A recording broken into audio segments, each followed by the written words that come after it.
讲到这阵啊，雨落袂停，嘉义市的北港路，过去发生这落大雨，水袂腐败出伫咧做大水。这几天着民众发现讲，巷仔内面的水沟啊，起了比这路边更较宽，也怀疑讲安尼敢有排水的功能咧。去年8月大雨，民众伫厝内用手机翕到外口积水的情况。这阵啊，大雨阁开始直落，附近民众看到当咧施工的水沟宽过路边，烦恼水沟啊要安怎来排水？就是我们开始下雨就开始搬东西了，要把它垫高。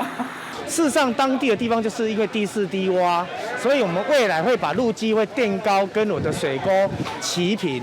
工务处表示，路边接管的时阵，会考虑到两边徛架的悬度，双边阁会做积水井，加强排水功能，减少雨水倒人到人厝的情况。其实反而比较庆幸说，它刚好路面抬高，整个地势会比较平坦，因为现在是整个往下走的。目前这条排水沟当咧施工的阶段，所以才会出现比路边更较悬的情况。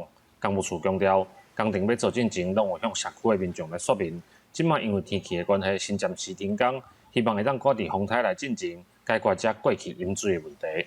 记者林慧婷，嘉义报道。